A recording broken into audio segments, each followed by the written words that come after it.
Hello, and welcome to SoberCast, where we provide AA speaker meetings and workshops in podcast format.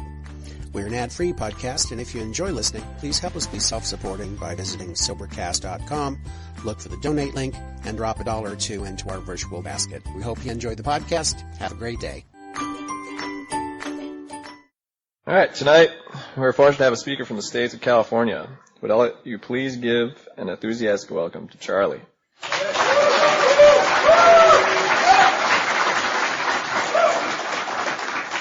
Hi, my name's Charlie. I'm an alcoholic. I want to thank John for inviting me to participate here, and John and Matt for picking me up at the airport, and Matt for picking me up this evening. Everybody was on time except the luggage people at the airport. And, of course, I'm sure, they were overloaded last night. The plane was 8 feet away from the luggage place, and there were only 12 people on the plane, so they were preoccupied. But I don't complain. I soldier on. And today I walked up 6th Avenue, and I walked the other direction on 6th Avenue, came back, and did some work, and here we are. I am probably not the best example of Alcoholics Anonymous that you could have had speak here, but I am the one with the microphone, so my apologies in advance. I am always touched when I see things that go on like this, where people get together and have food and share a meal and put something together like this, that if it were left up to most of us in our natural state, we'd all be home on the floor, probably. The fact that people came here early in the afternoon and put food together, that they all pitched in and put together a meal and baked and made coffee and brought beverages and set this whole thing up, is a pretty remarkable thing for alcoholics, because nobody who did that is looking for a pat on the head. You don't get bonus points. They don't give you extra cookies at the end. It just is done because people like doing it. They just do it and they throw it out there and they don't know where it's going to go. I found that out from my first AA meeting. I've been sober since the 11th of June of 1981, and I have clap for the people who had to put up with me for those first 5 years.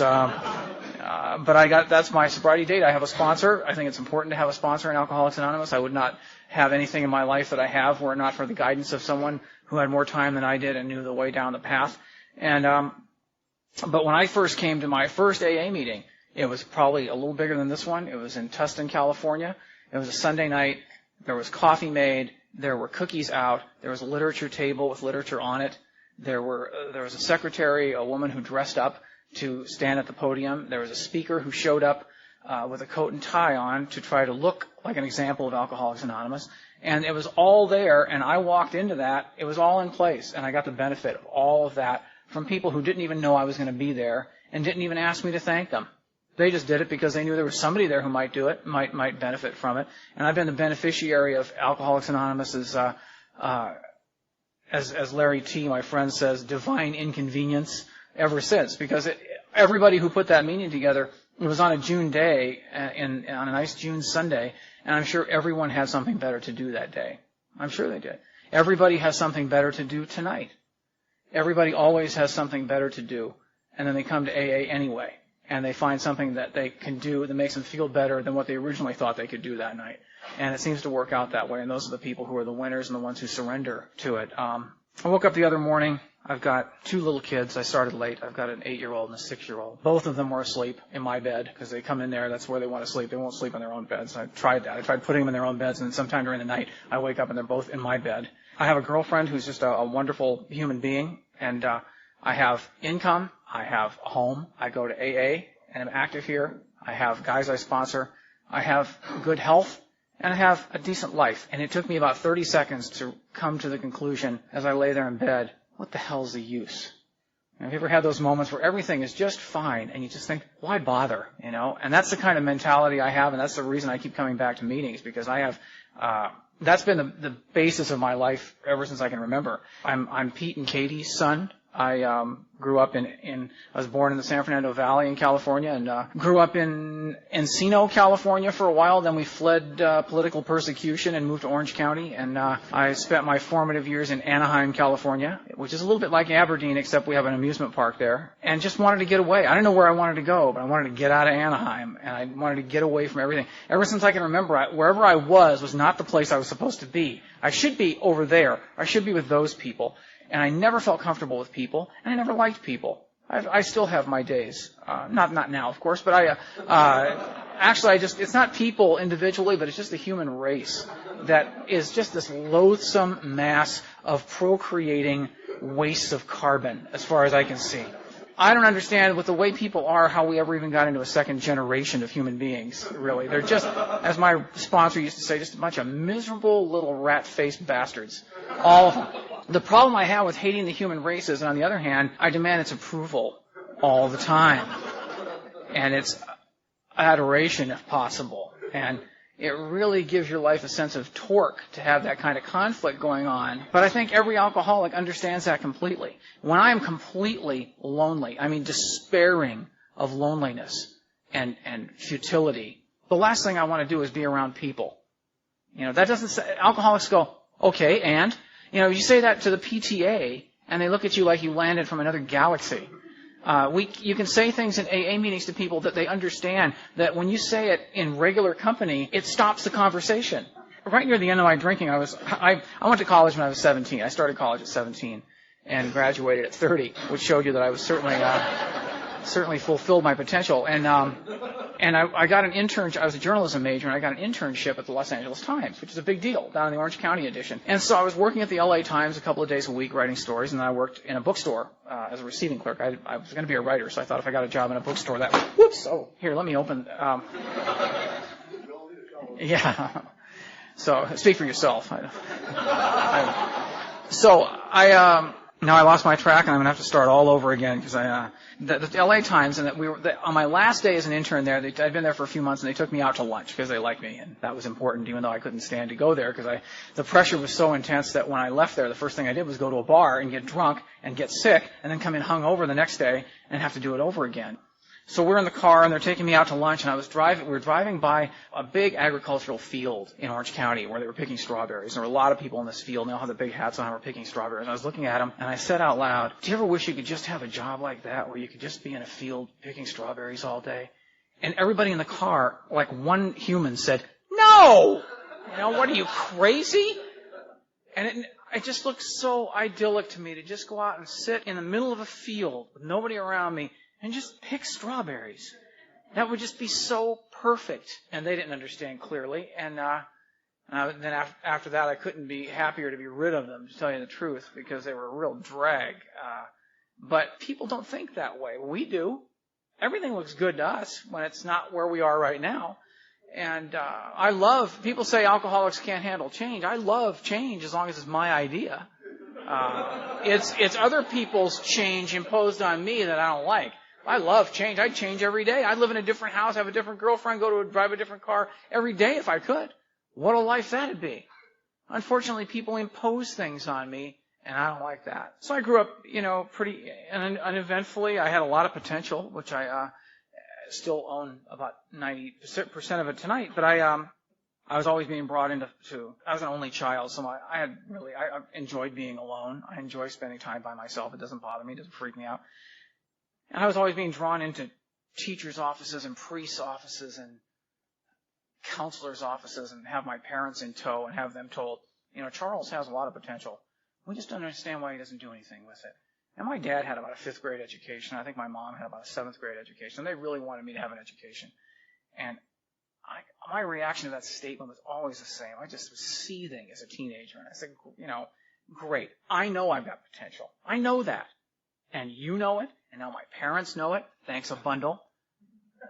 And I will use my potential when I'm goddamn good and ready to. But not a moment before then. And when I use my potential, I hope you've got sunglasses on, Skipper, because I'm going to light you up. But until I decide to use my potential, why don't you go take your concern for it and go wipe it on some other sap? Because if you were such hot stuff anyway. You wouldn't be a high school counselor now, would you? It never came out in exactly those words. I usually said something like, I'll try harder. But I always reacted that way to every time somebody tried to suggest something or imply something that made me feel like I was less than, that I was not important, that I was not doing what I was supposed to be doing. All of my anger and it just became rage. It wasn't like I was ready to take constructive criticism. It was just rage. And it just added one more thing to one more pin on my map of why the human race is miserable, because I'll do it as soon as I figure it out. I'm just in the figuring out. It seems like everybody else here understood how to figure it out. I didn't get it, and I didn't understand why. I probably wasn't even looking. I was immature. I didn't know how to deal with women, with girls. I mean, they were like a mystery to me. And I'm 57 years old, and they're still no more. I'm no more aware of how to deal with them now than I ever have been. But I'm racking up the numbers anyway. Just as long as the child support comes in fine, it's all right. But I got out, like I said, I got out of high school with no notoriety. I was just sort of the high school dork, and 6'2", and at the time 127 pounds of just percolating testosterone. I wound up getting a job in the music industry I was a clerk in a record store, and I was working there, and some guys came in from my high school who were sort of the tough guys, and they asked me if I wanted to go to a party. And now I'd never been this was when I was 18. It was 1968. I was about 18 years old. I just turned 18, and I'd never been to a party before. I didn't go to a party in high school. I didn't party. I don't use party as a verb. Party is a noun, and I never went to a party. And I didn't like people who went to parties, because people who go to parties are real sociable and really fun. And I hate sociable, fun people. I hate people who really enjoy small talk, because it's just a reflection of the size of their thoughts. And I had big ideas, and I don't need your petty little. I used to go to my cousin's house. My dad had 15 brothers and sisters, and I had like a trillion cousins, and we'd go there for holidays. I didn't know what to say once it got past, how's it going, big guy? They all like sports. They all like, I didn't fit. I just did not fit with them. I didn't fit in my school. I didn't fit in my family, because they didn't understand me. And I was just trying to find where I fit. And so they said, why don't you come to this party? We're having a party on Saturday night, and it's in Santa Ana, and show up. So I got my buddy John, who was my pal from junior high school, and and so John and I went to this party, and it was at a big Victorian house. There were probably 200 kids there, and half the room was drunk, and the other half was on acid, and they were all acting as if they were having a conversation. And I'm standing off in the corner. I had been there for 5 minutes. I knew I had made a major miscalculation in ever coming to a party, because I hadn't really thought about it, but if I had, people go to parties. That's why I didn't go to parties, because there would be others there. And I was standing off to the side and just seething about being there. These people are a bunch of miserable, phony, pretentious, fake hippie types. It's all peace, love, dove, all the silly hippie patois of the 1960s going on in there, and I loathed it. I just could not wait to get out of there. I was grinding on this. And some guy walked by and handed me a can of malt liquor. That's distributing, I guess. And he went around and handed me this can of malt liquor. And I thought, my first reaction was, oh, wonderful. Now I get to be just like the rest of you, a bunch of idiots. I could just join the idiot race, But it didn't seem like I was going to get anything else to drink at that party. So I popped this can of malt liquor open and started drinking it. And it occurred to me about halfway through that can that I've been way too hard on you people. I got halfway through that can of malt liquor, and I started to feel sort of fond of you. Started kind of liking you, as a matter of fact, and I felt like maybe we had something to talk about. And I got all the way through that can of malt liquor, and for the first time in my life, I wasn't worried about yesterday. I wasn't afraid of what's going to happen tomorrow. I was there, man. I was just there. All that, I always felt like I was separated from people, not by a wall necessarily, because if it was a wall, I wouldn't try to get through it, but by some kind of film, like the albumin kind of stuff that you push on it and it moves with you, and I can't break through it. And when I drank that can of malt liquor, it seemed like everything just dropped away, and I was there, right in the moment. And I liked it. I liked you. I liked the way I felt. I liked the clarity I was getting. I liked the sense of well-being that it brought me. And now, trust me, if you're new, I didn't have these thoughts in real time. Nobody who ever speaks from an AA podium experienced this kind of awareness in real time. All I knew was, whoa, this is great. I didn't realize that only about maybe 5% of the human race experiences that kind of feeling when they drink alcohol. And that's a symptom of alcoholism. Most people I know drink, have a few drinks, they start to get a little dizzy, and they go, whew, I got to stop. I was married to one of those people for a while. She would try to drink with me, and she would start drinking, and she'd have about 3 glasses of wine, and she'd go, I got to stop. I'm starting to lose control. And I thought, well, the problem is you're a quitter. You got to stick with it. You can't just have 3, get dizzy, and feel like you're losing control. What I didn't understand was that when I drink, I just start getting some control. You know, when I'm drinking, I'm out of control sober. When I'm drinking, I feel like I got it going. Think better. I drive better. I move better. I speak better. I'm smooth. I'm good with the women. Well, sort of, but I hadn't put that into effect yet. But I just knew that I was better drinking. I just felt better. And I could stay sober for a period of time if I knew there was drinking coming up on the end of it. It's fine. It was great. I'm going to go out and go to a party next week, or I'm going to drink with my buddies this weekend. And I just started. I became an alcoholic drinker at that point. I don't have a very exciting drunkalogue. I'm sure most of you have much more. I mean, I used to come to AA meetings when I was new and just listen to the stories because I'd hear stuff, wild stuff. I heard this guy named Father Larry one time who said he woke up in a hot tub with a couple of hookers while he was a priest. And I thought, whoa, Father, go Padre. And, but I didn't have those. I've never come out of a blackout saying, cover me, I'm going in. Or come out of a blackout saying, okay, cut the red wire. Nothing like that happened to me. I've never come out of a blackout saying much of anything. I have come out of a blackout with people saying things to me like, oh, I bet that hurt. But I personally, I don't say a lot when I come out of it. I liked blackouts at first. I thought blackouts were amazing. I could be at a get-together, I like to call them, in Long Beach, drinking and saying, oh, I should be getting home. And then Santa Monica, standing in the middle of my living room 2 seconds later going, wow, this is great. I'm going to shave hours off my travel time. It was like being having molecular transport. All of a sudden you're over here and you appear over here. I thought blackouts were just what that was for. It just eliminated all the unnecessary interaction so I could get to the good stuff. And I blacked out a lot. I blacked out for about 12 years. And I drank through the 1970s pretty much. I got married in the middle 1970s, in 1976, and I love this woman. I thought that by marrying someone, I have a track record, as most males do in Alcoholics Anonymous. Men in AA, I don't know about women because they all talk amongst each other and giggle and then hate each other. But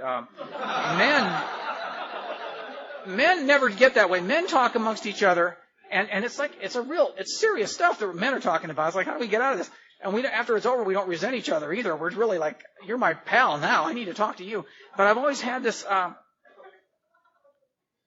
sense that I didn't know I felt like I was being led into a trap, usually, with women that I couldn't resist. Because since I was 9 years old, I've been on hormone alert. I can spot a troubled female from 60 feet away. And I could walk into the Coliseum and pick one out of a crowd of 350,000 people and grab her. But, man, I'm going to clean this up a little bit, but I used to go out with this woman, and she was a friend. And I asked her one time, what do women think makes a great relationship? I'm just curious. What is it that you think makes a great relationship? And she said, dead serious, it's one where you laugh and screw, and laugh and screw, and laugh and screw. And we laughed and laughed and laughed and laughed, and then it was time to leave, I think, because screw was apparently coming over. And but that was what she said, and that's sort of the nature of my relationships. My first big crush was Sister Irene, and it sort of colored the nature of my relationship with women ever since. But I haven't stopped. It's almost like alcoholism. I know it's bad, but next time it'll be okay. And I have this, I got to tell this story too, because it sort of exemplifies everything. I'll tell you a couple of stories that exemplify everything about me, and then you'll get it.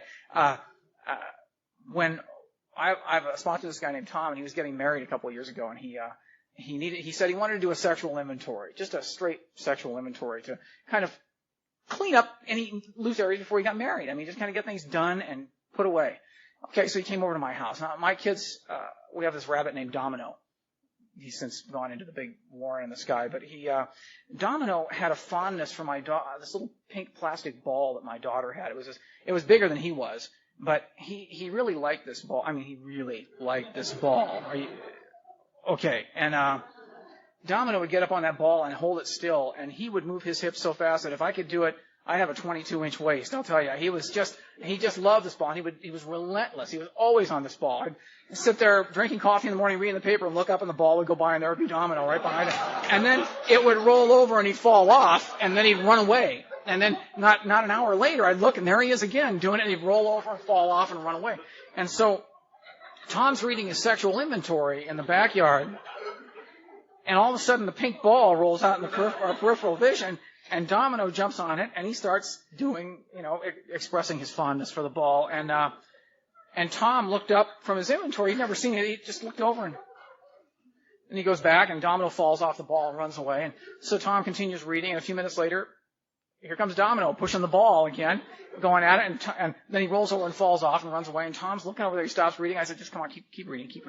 And he's looking, and he keeps reading. And not 5 minutes later, here comes the ball again, and Domino, right on top of it, rolls over. He's pushing on the ball. He's getting a little further than he had before. And Tom looks at me and says, this time it's going to be different. And I thought, that's the story of my life right there. Just when I think I've got it going on, I roll off the ball, if you know what I mean. And I think every man in this room understands exactly what I'm talking about in a metaphorical sense. But my life, I'm a writer that's my job.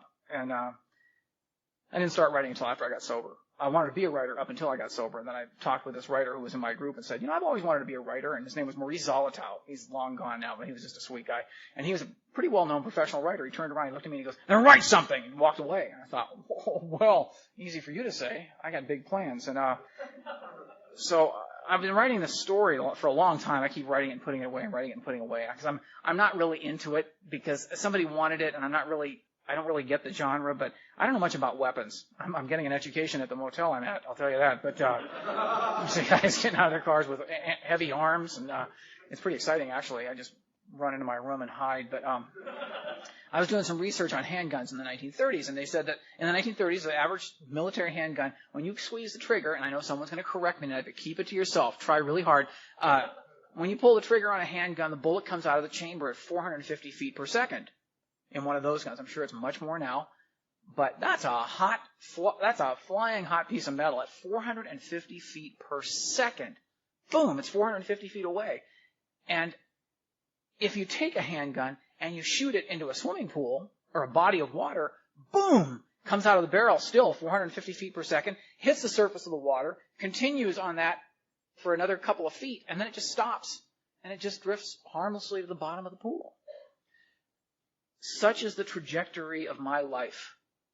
I come out of the barrel at 450 feet per second, red hot and ready to go, and then I hit water, and I continue to go into it, and then eventually, in just a few seconds, I just drift harmlessly to the bottom of the pool.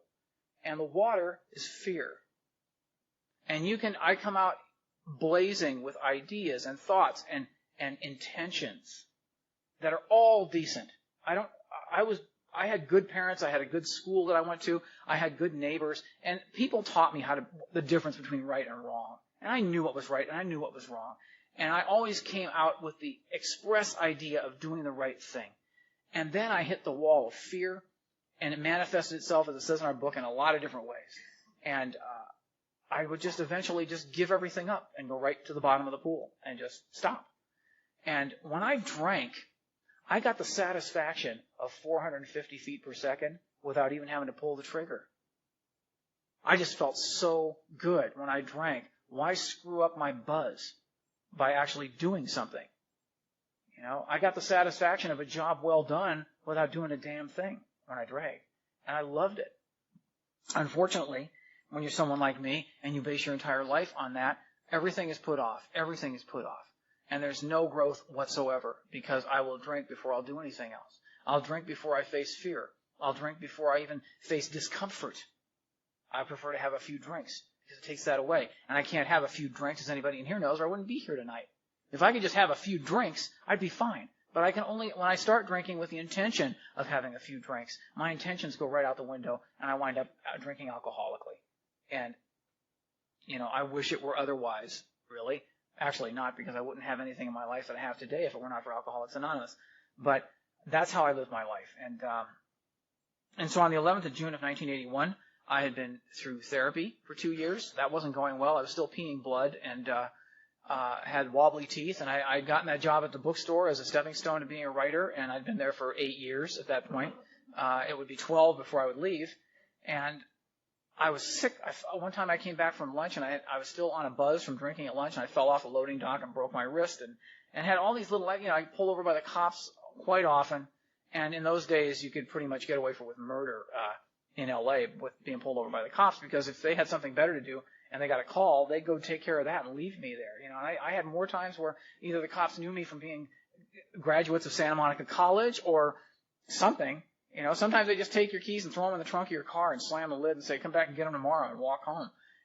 But these days it doesn't happen that way. But I had been in trouble, physically, spiritually, mentally. My wife was divorcing me. She wanted a husband in her marriage. I didn't know how to be a husband. I didn't know that it meant going to different plateaus of communication with a person. I didn't know anything about that. I would just get angry and feel rejected and then just retaliate, but not in an obvious way. I would retaliate in a really passive way that would drive her insane. Some of us are the other way. It's still the same alcoholism. It's just an inability to form a relationship with another human being in the sense of a real relationship where you're relating in the relationship, not an AA relationship where you brush against somebody in an elevator and all of a sudden you got marriage plans. But although I looked out my window at the hotel, and you don't have any elevators in this town, do you? Everything's one story. I could see the horizon from my room, but it was exciting. But I just was sick. I was sick in every area of my life, and despairingly sick. And my therapist was throwing a meditation retreat. And I thought, well, I don't want to miss that. And so I'd been good and drunk the night before and went to this meditation retreat. Now, it was in Santa Barbara, or Montecito, California, which is just north of Los Angeles, just before you get to Santa Barbara. And I went there thinking that there would be wine there because it was at a Catholic retreat house, and Catholics drink wine. It's a pretty well-known fact. I was raised Catholic. That was the only thing I thought had any hope in the church was the wine. And I got up there and parked my car, and there were about 100 people there, and it was stacked parking, so I was one of the first people there. And I get up there, and the therapist, her name is Daisy, and she said, what would you like to drink? And I said, well, I'll just have a glass of red wine. And she laughed. She said, we don't have any wine here. How about some herb tea? I thought, oh, you know what I thought? Wine or herb tea? Wine or herb tea? Not even tea, which tea has, you can get some bite out of some tea. You can get a buzz. You can get kicking with some tea if you really use enough of it. But chamomile is not going to cut it. A little hibiscus and rose hips? No, I don't think so. I need a glass of wine. See, my skin is starting to expect it at this point. I haven't had a drink in about 15 hours, and I could use a glass of wine. And I went to go out to my car, and it was blocked in now because it was stacked parking. And I got stuck there for the weekend. And the next day they had a guided meditation in the morning, which was, I'm sure everybody else was having it. We were all on the floor and sort of like spokes on a wheel, heads all in the center of the room. And she played this calming music on a little tape recorder and walked us through a field. You're now walking through the grass, and you can feel it beneath your feet. And I couldn't feel it. All I could feel was shag carpet skewering me in the back while I was laying there. And I'd started detoxing the night before. And she said, now you get to a waterfall. And the waterfall you step into the waterfall and you feel its coolness. And the water changes color. And it turns blue and it washes away all your sadness. And it turns green and it washes away all your jealousy. The water turns red and it washes away all your anger. And I'm laying there thinking, are we going to go through the entire Sherwin-Williams catalog of this thing? Can we just... I wasn't feeling water. I wasn't thinking anything except, I got to get out of here. You ever have those moments where, especially with other people, you may be having one right now, but where you're in a conversation, and I heard a comedian say this years ago, he judged the success of any conversation in a date based on how many times he said to himself, shut up, just shut up, shut up, oh God, make her shut up, make her shut up. That's how I was feeling that time. I'm laying there on the floor going, okay, all right already, oh shut up, stop it, I can't feel this anymore. I'm just laying there, everybody else is, and then she said something that just riveted me. She said, now I want you to look through the waterfall. And on the other side of the waterfall, you can see where you're going to be in 5 years from today. And for a moment, I was there. I looked through the waterfall, and I saw myself hanging from my bathroom door by the rope, the waist thing on my robe, dangling. That's funny for you. There I was hanging from the bathroom door, and I thought, you've got to be kidding me. You have got to be kidding. And it was as vivid as anything I've ever seen before. And then the meditation was over. And she said, okay, now, with what you've seen of your life, I want you to go out onto the grounds for the next 5 hours and think about your life. Which is great news for an alcoholic, to have 5 hours in which you're directed to think about your life. I thought, I got a simpler solution. Why don't I just put my face right down by the bumper of your car and you floor it? Because I don't want to think about my life. And I went out on this grounds and I was out there for the full 5 hours. And within maybe an hour, I was sitting as far away from the retreat house as I could get. And I just sat there thinking, I just want to die. I don't want to live like this anymore. I don't want to pee blood. I don't want to be sick. I don't want to be angry anymore. I don't want to have the world fail at every expectation I've ever had of the world has been a failure because people always let me down. I am not fit, and I do not fit in this world. I don't fit in here. There's no niche for me. I don't know how to behave in here. I try. I have good intentions, and every time I wind up angry, hostile. And as I found out in our book, restless, irritable, and discontented, and always at some point face pitiful and incomprehensible demoralization when I haven't been drinking. Just that sense that I am a complete loser. And I just want to die. That's all I want. I don't want any drama. I don't want to have a big dramatic fanfare about this. Just take me out of this world. Whatever I wish I could just be lifted up out of this world and just disappear. And at the moment I felt that, I felt absolutely loved. From the top of my head to the bottom of my feet, I felt filled with love for about 30 seconds. And then it just evaporated, just faded away. And I thought, now what? I'm going insane. Now I'm losing my mind. And I walked away from there, and I didn't realize at the time, I taught writing in college sober. I had a lot of career changes in my sobriety, but when I was about 4 years sober, I got hired I'd been going to grad school because my sponsor said I couldn't complain about the job at the bookstore unless I did something about it. And I said, well, what do you suggest I do? And he said, well, go to grad school and get another degree. And so I went to grad school, and I was in there for about a semester. And then one of the deans came down and offered me an opportunity to teach at the college where I was unloading books off trucks in the daytime. She said, we need a teacher. We have one class of 30 kids, and we don't have a teacher for the class, and we need somebody immediately. Can you do it? And I said, well, when is this? I think I can. Let me call somebody first. I had to call Bill. And Bill, what do I do? And he said, well, take the job. Well, I kind of was thinking if I stayed in grad school for another year and finished my grad school work for the year and really studied my subject matter, then I'd be a much better teacher. And all I heard on the other end of the line was, dial tone. And I called him back and said, did we get disconnected? And he goes, no, I hung up on you. Click again. And so I went back and said, okay, I'll take the job. And I became a teacher. And while teaching writing, it's a long way to get to this, but while teaching writing, we had to teach certain types of writing, like descriptive writing and narrative writing, and one of them was how-to writing. So you tell how to change the oil in your car or how to tie a shoe. Try writing that. Try describing how to tie your shoe without using your hands.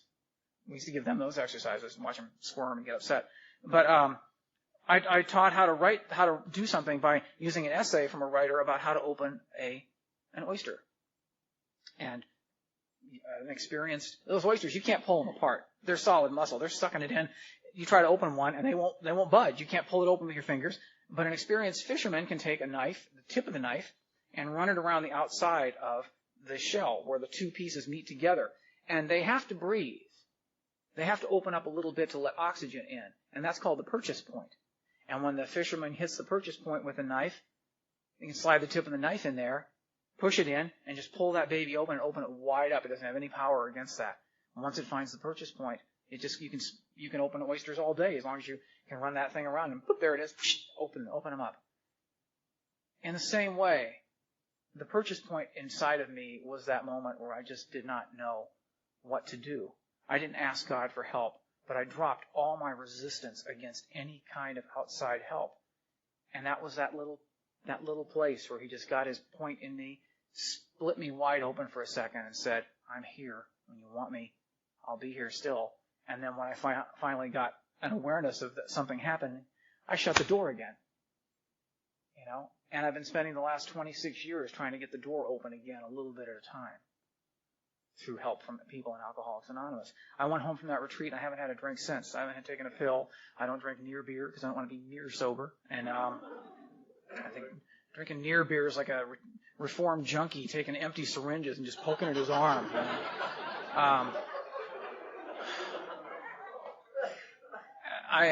But I went home from there I never thought that was going to be, that drink that I'd had the week before, or the day before I went to that retreat was going to be the last drink I had.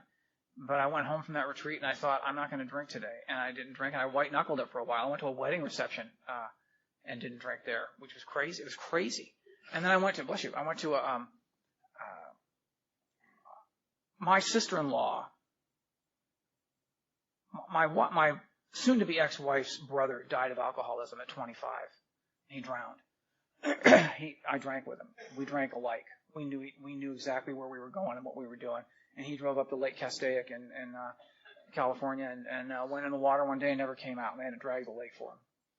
And his widow, he had a 5-year-old daughter that he left behind.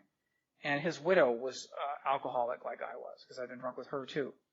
And I got a phone call from my mother-in-law, and she said, because I had told her, I'm going to quit drinking this week. I'm going to stop drinking. Because she'd seen me. She'd asked me one time if I had a problem with alcohol. And I said, maybe. As I was drunk on her couch. And I just dodged about 6 lanes of traffic crossing Pacific Coast Highway in Newport Beach to try to get to a liquor store at 11 o'clock in the morning to get about 3 bottles of champagne, which sounds really, really classy drinking unless you realize it was Andre champagne. That's about $1.19 a bottle. And I ran back through the traffic, dodging cars to get back across the street. And she said, do you have a drinking problem? I said, I don't know. Do I? Throw it back on him. And and it was her son who died of alcoholism. And so I got a call from her. She said, Debbie's getting out of the detox, the care unit in Orange, and she needs a ride to an AA meeting. Since you quit drinking this week, could you give her a ride to the meeting? And I said, yeah, I can do that. And I was detoxing myself. I was going through, I'd forgotten how to walk the second day that I'd stopped drinking. I went to work and I was supposed to go up and get the mail. And I literally forgot how to walk. I had to sit down on a planter for about a half an hour and just sit there thinking, okay, I'm going to try it again. And then try to get up and go, no, that's not going to work. I can't do it. I just can't do it. And I didn't know that was a result of quitting drinking. That sometimes that happens. I was hearing people in my car in the back seat going, Charlie. I was hearing the same Steely Dan tape going over and over and over again in my tape player. And it hadn't been connected for 4 years.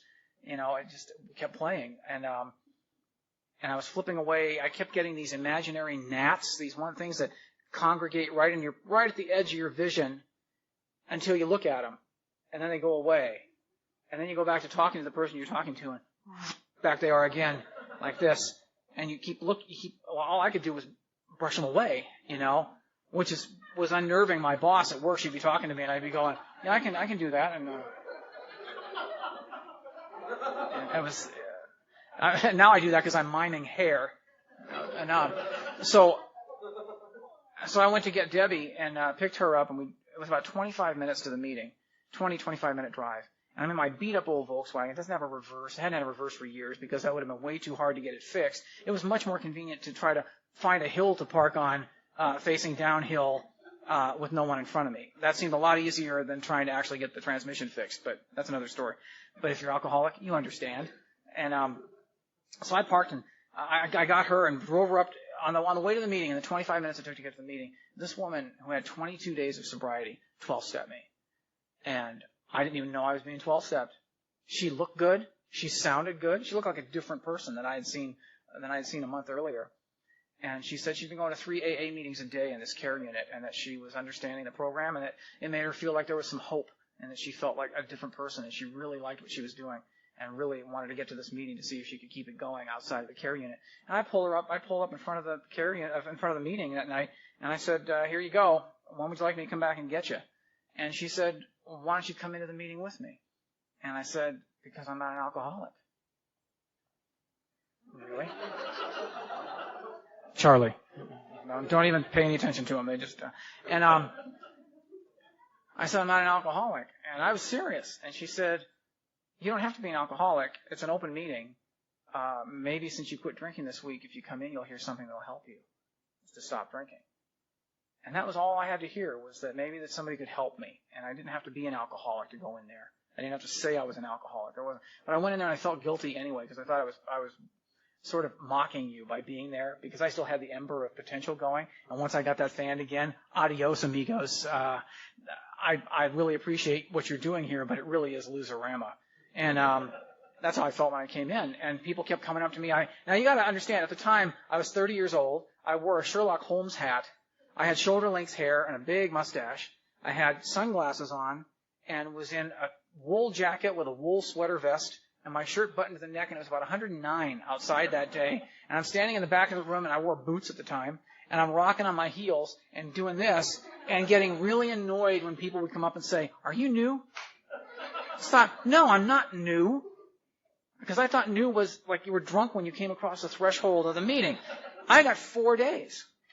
And they would do just that. They go, oh, and I'd go, you know, that was the hardest 4 damn days of my life. So I'm not new. You know? I was serious too. I mean, I'm not new. It's just, you know, there's so much going on. There's a lot going on. I've got the big picture of things. You people are, you know, I know you want to keep it simple because it's clearly for simple folk. And, but I've got this big picture matrix of how the world is and ought to be. I can't even express it to you because you just chuckle, you know, because out of ignorance, I guess, but boy, I wish you people well, you know, but I sat there at the meeting and the speaker made me laugh. And I remember sitting there laughing. I laughed for a different reason the rest of the meeting did, because I was really thinking that what he was talking about was logical. When he talked, his name was Ron. I remember this. And he was a lawyer in San Pedro, California. And he had been in the army and got drunk and crashed his Jeep and flew over the top of the windshield and hit a tree and broke his jaw. So they wired his jaw shut, except he had one broken tooth in the front. So he would put a straw through there and drink his bourbon with it. And he thought it was really ingenious because he stuck the bourbon through the straw until someone said, what are you doing, man? If you get sick and you have to vomit, your jaw's wired shut. You're going to suffocate. And he said, and it jolted him so that from then on, he carried a pair of wire cutters in his back pocket when he drank. Now, people laughed exactly like you did, but I was laughing going, yeah, these people are smart in here. That's what I would do. You know, I wasn't getting it that he was telling a story about recovering based on his experiences in the past or qualifying as an alcoholic. I was still relating on a purely new ground where I thought, now somebody's talking some sense. There was a guy, I kept coming back because Debbie, for the next week, they got me a big book, which was, you know, come and get a big book. Get a big book? Get a big book yet? Come on, get your big book. I thought, does this book have a title? I work in a bookstore. We got a lot of big books there, but if it's not as big as Arneson Art Through the Ages, it's not a very big book as far as I'm concerned. Well, yeah, come on, get your big book. Okay, so I humored them, and I went up to get a big book, and they gave me the big book, and it was $3. It was $5. I had $3 in my pocket, and the woman who was a literature chairperson said, I've only got $3. I'll get it next time I come back, with the addendum in my head, because I'm not coming back, and I'll get it next time I come back. That's fine, just, you know. And she said, no, come here. You got $3? I said, yeah. She goes, you give me $2. The book is yours. That other $1, put it in the basket when it comes by. Because you can't stay sober on somebody else's dime. Okay. So I put the $1 in the basket. And I thought, what am I going to do for coffee after? Because they all wanted to go for coffee. Let's go for coffee. We'll go for coffee. And then we'll talk. We'll talk a lot. We'll talk about numbers, 3 and 4 and 7 and 8 and 9 and 10. And just chatter. And I went out for coffee with them. I said, I don't have any money. And they said, don't worry about it. It's all taken care of. You're covered here. Want a piece of pie or something? No, I don't want to owe anybody anything. And I walked away from that literature table. And I realized as I was walking away, I'm into the IRS. I'm into the every credit card company in North America. I owe my boss about $250 to $400 because I've written bad checks at work. Not a good idea. And because they can find you, I found. And I owed everybody pretty much. I owed my ex-wife because I had tapped out her credit card. I owed everybody on earth, and now I'm into AA for $3. Because she said, just come back and pay it when you can, and if you don't have the money, it's all right, you don't have to pay it. And I just felt terrible when I left. I felt like such a loser, such a shabby loser. And I got their big book, and oh man. And I came back the next week because Debbie was going to get a 30-day chip. A chip! I don't know if they give chips out here. They give little tokens for links of sobriety in Southern California. They call them chips. And Debbie said, well, you got to come see me get a chip. And I thought, well, I couldn't miss that. A chip, really? And she goes, a chip and I get a chip. If you stay sober, Charlie, for 30 days, you get a chip and a hug. I thought, a chip and a hug? I need a chip and a hug. I don't want anybody to touch me. Don't touch me. And so I went back the next week to see Debbie get her chip. And all the people from the recovery house she was from, they're all crying and applauding. It was like, Academy Award night. She got a 30-day chip. And I'm thinking, big deal. Until I realized the third week how the wheels can come off of things so quickly sober. And the third week I came back to AA because I was only going to one meeting a week, mind you, because as I understood it, AA meets on Sunday, just like any church does. The church of AA is on Sundays. And so I came back the next week because at 32 days, Debbie got drunk. And she didn't get back to AA for probably about 9 years, close to 9 years.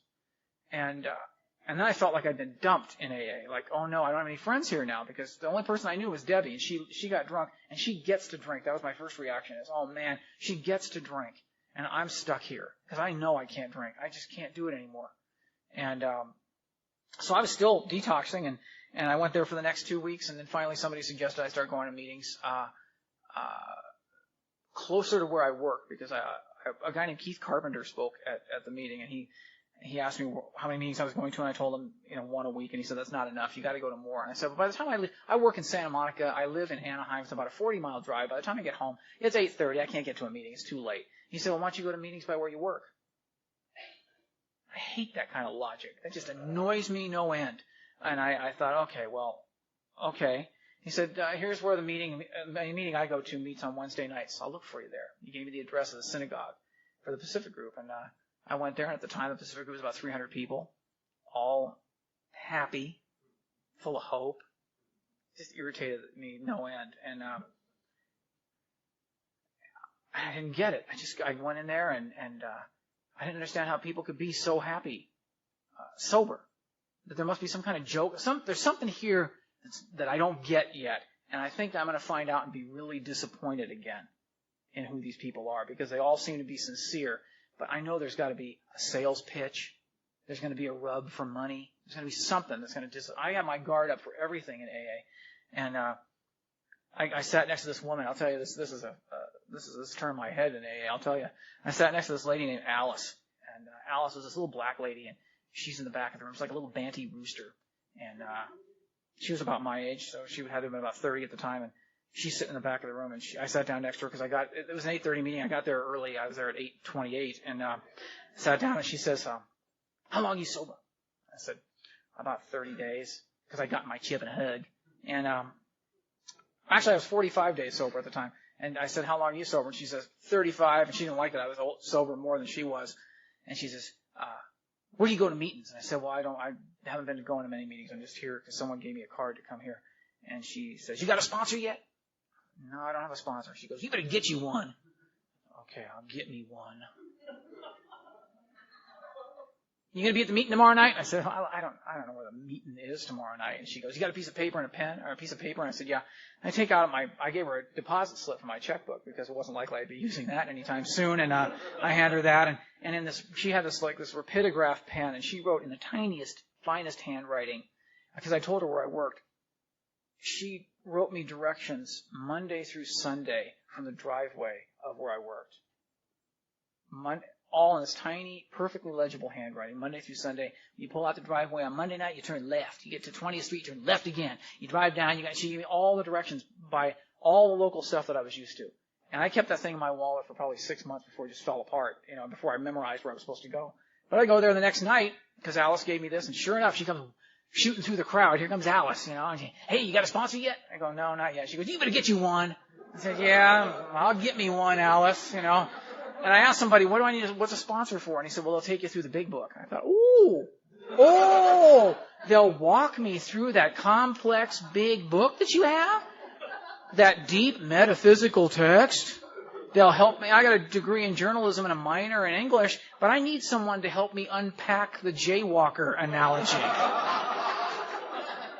I really need someone to guide me through the deeper meaning of, gee, Ma, ain't it grand the wind stopped blowing? Or give me 2 reasons why I should give a shit about Mr. Brown. And if you don't know who Mr. Brown is, shame on you. But, so I didn't need somebody to help walk me through your big book. So Alice is still, got a sponsor yet? No, I don't know. You better get you one. All right, Alice. I'll see you next meeting. So the next meeting was a Friday night, and it was the men's stag. So I felt safe enough to go there without worrying about Alice's interrogation. And then Saturday night I went, and there's Alice again. 300 people at this meeting. Alice I could see the crowd parting. It was like Moses, Oh, criminy, God almighty. If anybody want to talk to me besides Alice? And she'd get right up to my face and just, hey, come. And she was mad all the time, mad, not happy to see me. Just, you get a sponsor yet? Jeez, give me a break. Can I get a cup of coffee first? And, or as you might call it, brown drink, a big book. So I hadn't gotten a sponsor, and I saw her Sunday night. She did the same thing. And Monday, I'm driving to work I'm living in, like I said, 40 miles away. I'm driving up on the 405 freeway and coming along at a pretty good clip, and the guy in front of me stops abruptly. And I slammed my brakes on that old VW and just skidded right up to his bumper, and stopped. I thought, oh man. I look in my rearview mirror, and the guy behind me is talking to the person next to him in the car, and he just, boom, accordion me between the 2 cars. Nobody's hurt. I get out of the car. I'm out of my mind now. I'm like 50 days sober and have no program. I got a big book. What am I going to do with that? Hit myself in the head with it to wake up from this nightmare, And I'm standing there on the side of the road, and neither of these guys speak English. Neither of them did. So they're talking to each other, and I'm out of it. I'm standing there. I'm starting to get really panicky, those anxiety things you get when you're newly sober. And I'm pacing back and forth, and now the traffic's slowed down because they all have to look at who the dummies are that got in the accident. And the traffic's bumper to bumper now, and they're driving by, and I glance up, and this car's going by, and there's Alice in the car, waving. I thought, I give up. I completely give up. This is like AA hell. So that night I got a sponsor. And I've had him for 26 years. And Bill has given me some specific directions to, you ready? And if any of this is being taped, that was a soda opening, okay? It wasn't the pheasant. But I got the sponsor, and he sat me down and he said, here's what I want you to do. I want you to go to 7 meetings a week. I want you to get commitments at your meetings. I want you to talk to people. I want you to go around the meeting and shake men's hands and ask them their name and get their phone number. I thought, why do I have to ask guys for their phone? Like, come on, man. I don't like people. I don't want to go out and talk to them. I'll just go to the meeting. And he goes, no, I do not want to see you in your seat before the meeting starts. You are up and you're walking around and talking to people. Oh, you got to be kidding me. This is such crap. And I want you to call me every day in the morning. And I want you to pray every day. To what? To what do I pray? He said, just pray to God, however you understand him. And I said, he said, I'm not negotiating with you. I just want you to pray. All right? Okay. And then I want you to go out for coffee with people after the meeting and get to know people. All right, I can do that. So I started doing that. I got commitments to all my meetings. I got cleaning a coffee pot commitment, literature mule Wednesday night. I was good enough to carry the box in because the guy had a bad back, but he sold it. I just carried it in and then took it out again. And I did some mop-ups on Saturday night and set up on one night. And I just I had all the service work to do. And I was told in my group we treat it like a job. And I thought I caught him in a lie. He said, AA, you need AA more than AA needs you. And I said, well, if that's so, how come I have to be at my commitments every single night? Huh? And he got you there. And he said, well, that's not AA. There's somebody in AA who's counting on you to be where you say you're going to be when you say you're going to be there. So you might just do it for that person and show up and be on time. See what happens. Okay, so I went and I did all that stuff for weeks and months, and I wound up at 8 months sober thinking, this really doesn't work. Because I had a spiritual awakening. I kept hearing about spiritual awakenings. I hear all these people get up and talk about, I just had a spiritual awakening today. And I thought, oh, that's good for you. You know, I need a spiritual awakening. I'm not having anything. I'm not even close. I pray to my bedspread. I talk to my sponsor every day. All I do is tell him that I'm going to work, and I'll see him at the meeting that night. And I get there, and he'd be at the meeting. I got something I'd never had before in my life, and that was a date book with a calendar. And in the back of that, there was a place to put phone numbers, and I was getting guys' phone numbers and writing those in the back. And I was told, like, one guy told me, here's my number. I want you to, it was a Friday night. He goes, his name was Richard Barton. He said, I want you to call me tomorrow. Call me tomorrow at 1 o'clock. And I was so scared that literally I went home and I sat by the telephone from 12 until 1 just to be sure. He said, I don't mean 1:15. I mean, call me at 1 o'clock. And I was dialing the number at 5 seconds to 1 because I knew it would take time to ring through.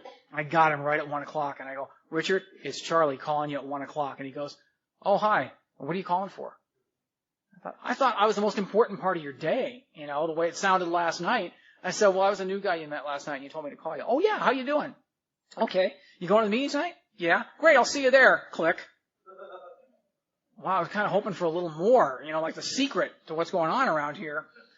And I started calling people just to say hi. Sometimes I got their answering machines. There weren't many answering machines back in those days, but I'd get them, and I'd hang up, and then my sponsor said, why don't you just leave them a message? I go, well, what do I say? So my pat answer was, hi, this is Charlie. I'm sorry I missed you, and I'm new, and I got your number the other night. I'm just calling to say hi, and I'm doing okay, and I hope I see you at the meeting tonight. Bye. Click. And that was all I said. That was all I needed to say. People would come up to me. I didn't even know who I was calling because I didn't remember their face. I just had their number. The guy would come up and go, hi, I'm Jim. You called me today. Thanks for the phone call. It made my day. I thought, how did it make your day? I didn't say anything. But if you're around a while, you know what a phone call on your answering machine means when someone just calls and says, I'm just thinking about you, and I'm just checking in. It changes everything. It changes everything. And I didn't believe it. I'm still cynical and skeptical about everything around here because it never works out. I put my hope into things, and it always falls apart. I come out of the barrel of the gun ready to go, and I always hit the water, and it's always something that you've done that has let me down. And I'm not going to let my guard down for this. And so how do you have a spiritual awakening when you've got your guard up all the time? And I told Bill, I want to do the steps. I'm tired of just going to the meetings and doing the service work. Let's do the steps. And he goes, what steps are you talking about? And I said, the first 3 steps, maybe? And he goes, are you calling me every day? Yeah. And you're going to meetings every night because I see you there. Yeah. Do you like going to meetings every single night? I said, no. And he goes, but how do you feel when you leave? And I said, good. You ever go just not wanting to go at all? And I said, yeah. And how do you feel when you leave? I feel better. And you're praying every morning, right? Yeah. And you're doing your commitments. You're going out for coffee because I see you at coffee. What part of the first 3 steps do you think you're not doing? Because they're a lot more than just ritual, pal. The steps are not sitting around figuring out how to talk about God. It's throwing yourself down to God like a child would. And my prayers were pretty simple and embarrassing to me because I would say, hi, God, I need your help. I'd like to stay sober today.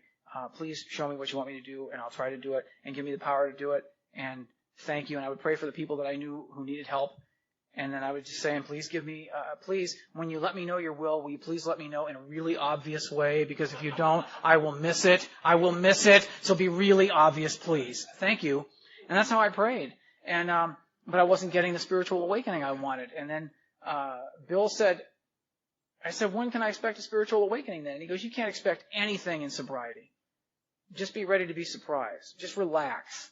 I don't know when you're going to have a spiritual awakening. I'm not God, and I can't tell you when God's going to make himself apparent to you. But why don't you just keep doing what you're doing and see what happens? So not even a week later, I'm mopping the floors at Sunday night at Ohio Street, which is a West LA clubhouse, and I'm looking at the people standing in line to thank the speaker, and there were probably 120 people in line, and I'm looking at their faces, and my eyes went across their faces, and it occurred to me in here and not up here that I knew every single one of them by name, and I liked them.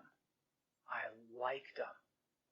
It wasn't even a conscious thought. It was just, I really like these people. And it was one of those kind of feelings where if you could have sent me any place else in the world right then, like molecular transport to, Peru or someplace really fun, I wouldn't have gone. I just wanted to stand there and feel the way I felt like that for as long as I could feel it, because it just felt really great. And I called Bill at home and I told him what happened, and he said, you just had a moment of grace. Now you know what a moment of grace is. Why don't you just keep doing what you're doing and seeing if you can't get some more of those, and maybe you'll learn how to live your life in a way that brings God out and lets him play rather than keeping him locked up inside. And I've come to believe over the years that God is not something that I pray to up there. He's not over there. He's not hiding behind the piano or something.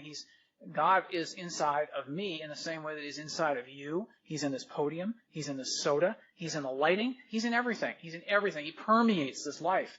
And so that makes it incumbent upon me to treat everything in life with respect, A. And B, it allows, and the trick of this all has been for me, that I never get to see God in myself, ever. But I get to see him in other people. And when I look for him, I especially get to see him. And that's a spiritual awakening. That's a consciousness that God is in every situation. If I can look for him and surrender myself and my expectations to him, then he will give me something that he thinks I need, and I don't have any right to call it. I can't call it. And so when I'm frustrated or angry, I try to surrender the situation to God and see what happens. And sometimes I don't even know what happened. And I go away, and then 6 months later it occurs to me, that's what happened. Oh, and I didn't even know it at the time. It took me 6 months to figure it out. So I don't even know it when it's happening. And they say in AA all the time, don't leave 5 minutes before the miracle happens. I would suggest that you not leave 5 minutes before you find out that the miracle's already happened for you, and you just haven't gotten it yet. Wouldn't that be a shame if you already got the miracle and you pissed it away? Because I stay in AA because I am sure that I could never, ever again figure out the sequence of events that it would take to bring myself to desperation enough to stay sober, to get sober again. I'm not one of those people who believes that if I drink, I'll die. If I thought I'd take a few drinks and just go toes up on the floor, like Dylan Thomas, he died, his anniversary of his death was yesterday. 39 years old, he drank 18 shots of whiskey and dropped dead on the floor. And I thought, if I could do that, I might drink again. I get through about 6 shots though, and I wet my pants, I throw up, it's really ugly. But my fear is that I'll start drinking again, and I'll live another 35 years. And I'll just be in this slow, almost imperceptible degradation and terror all the time until finally there's just nobody there. There's nothing left. All the lights are out and everybody's home, if you know that feeling. And so I stay in AA and do the stuff that people ask me to do. I wound up getting like I said, I got that job teaching. And then about 7 years later, I wound up getting an opportunity to write professionally through a sequence of what seemed like coincidences, but they weren't. I got asked on my teacher vacation during the summer, or during the winter. A friend of mine was going to meet with an animator, and he said, "Why don't you come with me? I'm going to go meet with this guy and we get lunch later." Okay, so I just puppy dogged along and met this animator and sat down and talked with him, and we had a mutual like for Bugs Bunny cartoons and Looney Tunes, and we talked about that for about an hour. And so he says, "What do you do?" And I said, "Well, I'm a teacher." And the guy, the AA guy I was with, goes, "Charlie's a writer." And I said, "Well, I write some." And he goes, "Really? Could I call you if I need help on something?" And I said, "Yeah, okay." And I gave him my number. Didn't think anything of it. About 4 months later, he calls me. "I need help with something. Can you help me with a story?" Because he was working on a story. He couldn't figure it out. So I went over and worked with him for 3 days. And then about 6 months later, he got hired by a studio as the head director at their animation unit. And he called me for ideas for a cartoon, and I wound up giving them to him, and I wound up over a series of events got hired there. And that's not to tell you that what I do is so great or something great is great about me. But I'll tell you something. Everyone in this room is imbued with something that God has given each of us that we do really well. And if you're like I am, the fear, I'm all willing to do it. But when I hit that fear level, I just stop. I suck it all back and I go into protective mode. And what Alcoholics Anonymous people have taught me to do is to don't stop. Keep moving. Keep moving through the fear and see what happens. Pay attention. Don't be a wise ass. Just do it. And I wound up doing it, and I started getting better and better at it. I wound up staying with this company for 16 years. I wound up, it's attitude also. I got to tell you, it befuddles me, truly. I wound up, when I was I was writing animation, and I got sent to do a presentation for the publishing department that they were starting at the studio. And they said, go over there and tell them everything you know about Looney Tunes. So I get my books together, and I thought, this is stupid, because my boss is too lazy to go over and do it herself. She's a producer. She can go over and do it. I'm going over there to do it, because I haven't got anything to do here, so she sends me off to do her dirty work. That's what I'm thinking. My head's going like this. I go over there, and I start doing the presentation. There's probably 20 people in the room, and they're from South America, and most of them don't speak English. There's a translator there, and there's some other people there. And the president of the publishing division says, there was a break in the morning event, and he said, why don't we step outside and talk? So I go outside and said, what's up? And he goes, I'd like to offer you a job as a senior editor in publishing. And I said, I've never edited anything in my life. I'm not a publishing person. And he goes, well, I'll teach you everything you need to know about publishing, but you know something that I can't teach you, and I'd like to have you come with my team.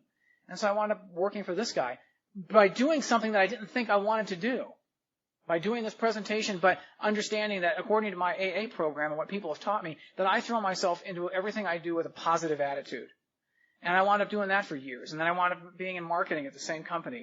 And I got my reviews back from people that would say, my bosses would say, you have a really positive attitude, and people like coming to see you because they know you don't gossip. And they know that you don't sit around putting people down. I thought, you've got to be kidding. You should have known me 15 years ago. But I don't character assassinate. I don't get into those little, cubicle arguments with people about somebody else. And I found it over a period of time. It didn't happen right away, but I didn't have to have an enemy at work. I didn't have to have somebody that I could train my laser-like contempt for so that I would feel better about myself. I just did what I was supposed to do and enjoyed myself. And I was there for 16 years and got laid off 2 years ago.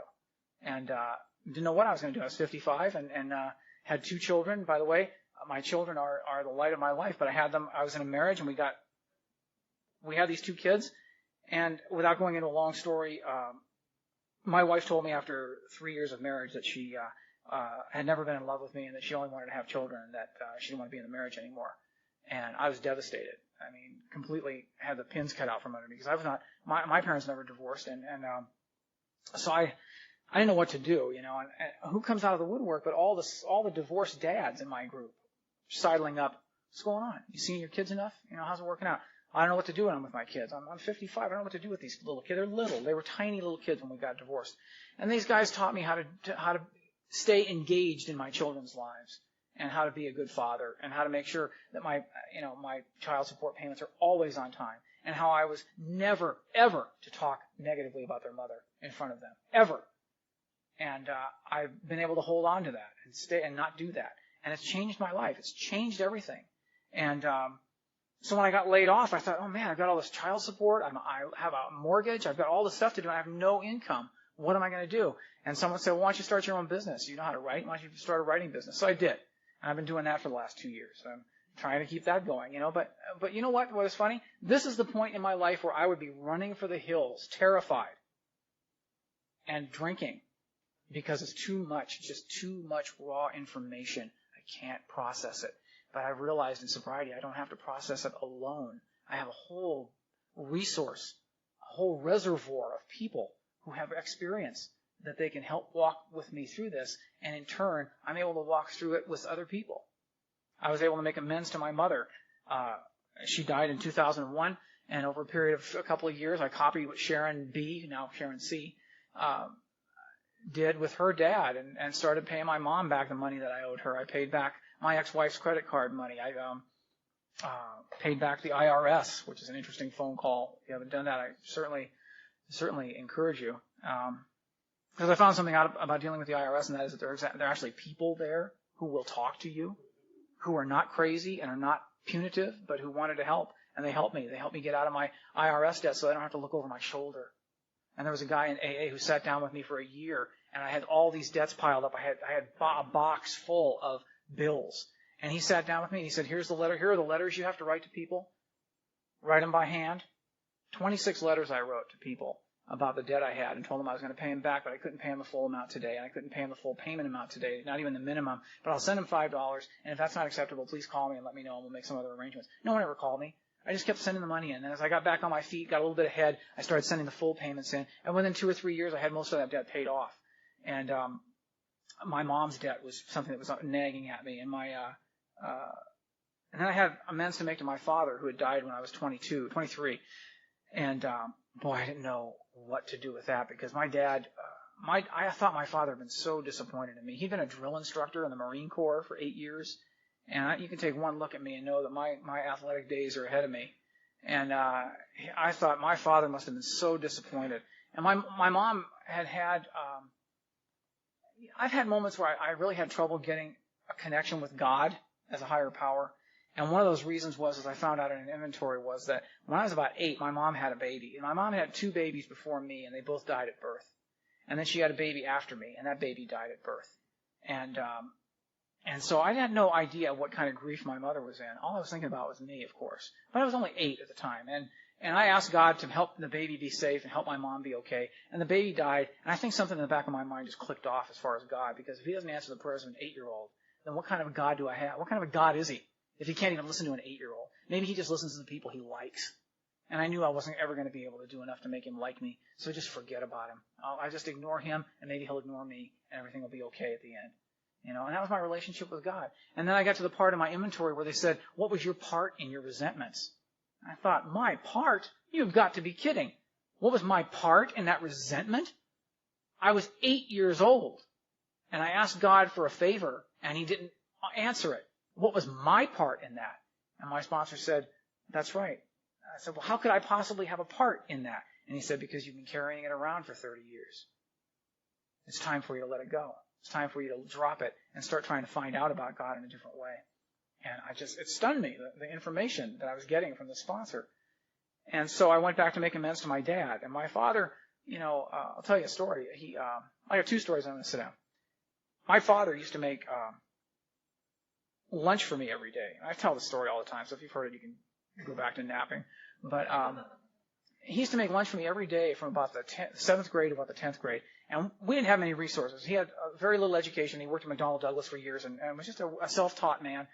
And he was a laborer. And we didn't have a lot of dough. And cool kids at school buy their lunch. Cool kids don't carry a brown bag. And my old man would get up in the morning and he would make me a sandwich and put cookies in a bag and put some chips in the bag and a piece of fruit. And he'd write my name on the bag and he'd set it by the front door. Sometimes he'd iron me a shirt to wear that my mom had just washed and he would leave that on a hanger by the door. And I'd put that shirt on and I'd grab that lunch and I'd go to school and I'd cross the borderline of the school property and I'd chuck that lunch in the first trash can I could find and just keep moving. And I would just pretend that I'd had my lunch at lunchtime because I didn't want people to know that I had to carry my lunch to school because it pissed me off. It made me so angry that how can, it's so embarrassing. It's just embarrassing. I don't need one more piece of information for people to know that I'm a dork. I don't need this. And now I got to carry this lunch. It's got my name written on the bag. In the trash it went. Every time I did that, I felt a twist of a little screw in my gut. And every time I did that, I felt guilty. And so I made amends to my father. I did it just like Clint Hodges used to talk about making amends to his mom. I did the same thing. And, made amends to him at his grave. I was 10 years sober at the time because I'd held off and put it off and put it off and put it off. And I walked away from there and nothing big happened. I didn't have any lights coming from the sky or that stuff. But a few months later, I was talking to someone about my dad and I didn't feel guilty inside. I felt like he hadn't been disappointed in me in some way.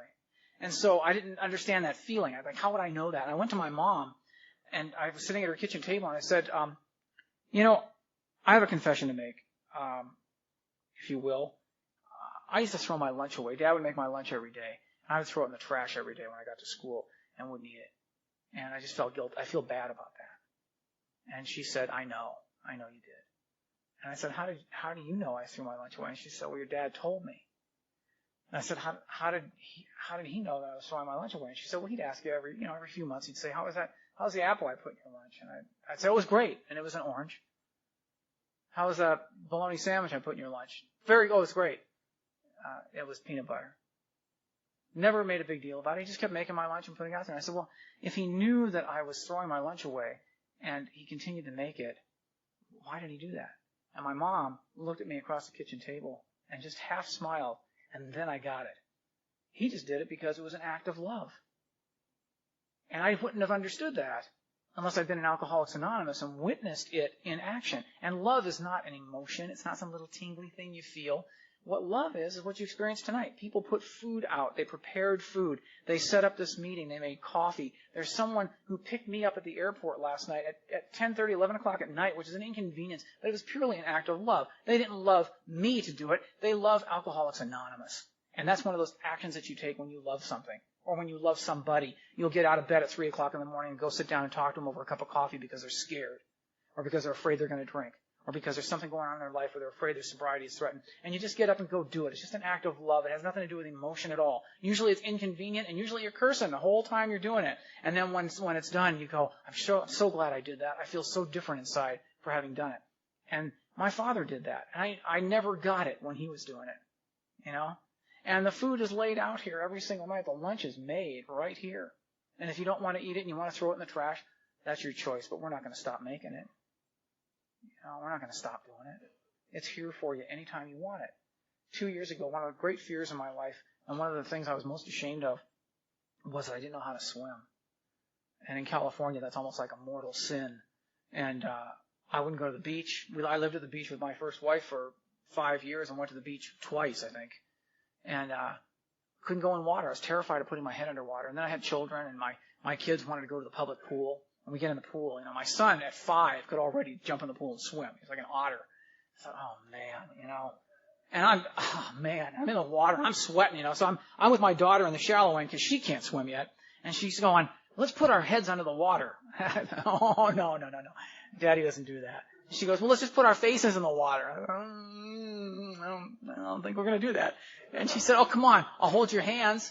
And this kid she was 4 at the time. I'll hold your hands. She's a little blondie. So I go, okay. So I take her little hands, and she goes, okay, I'll count to 3.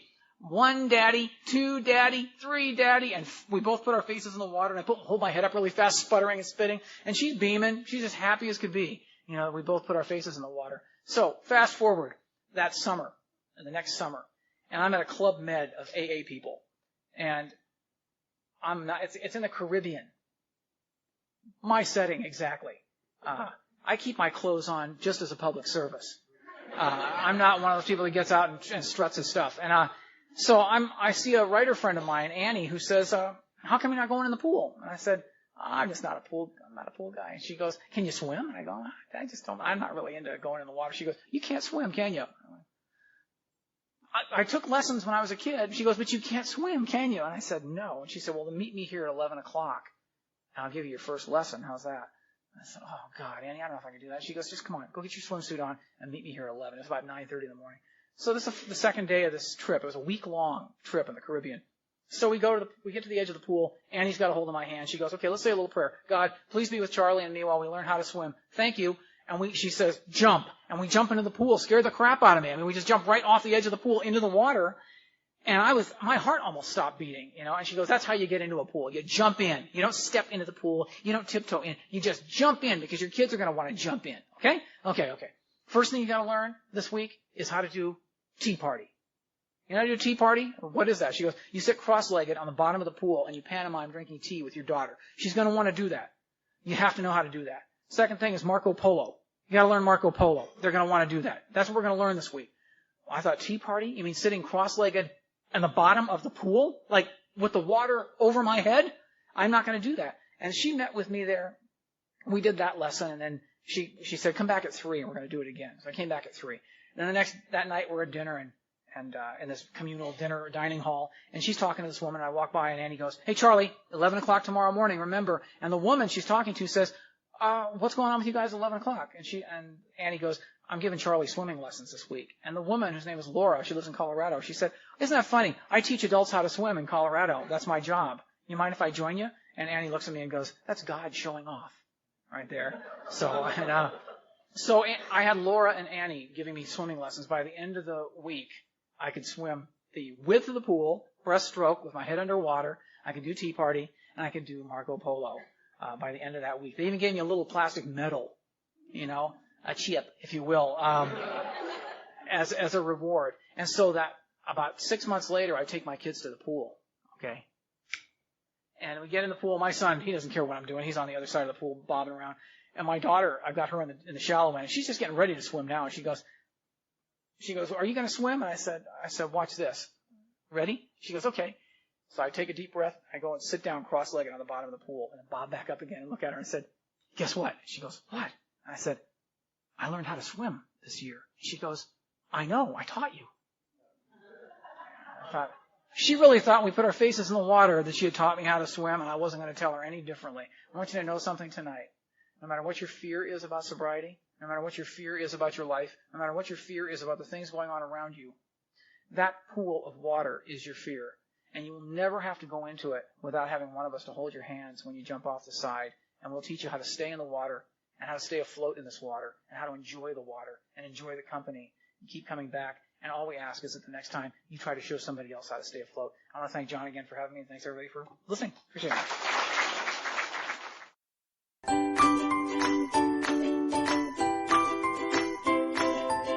Thanks for listening. I hope you enjoyed the podcast. Sobercast is ad-free, and we'd like your help in order to keep it that way. So if you'd like to help us be self-supporting by pledging $1 or $2 a month, visit Sobercast.com and look for the donate links. Thank you very much.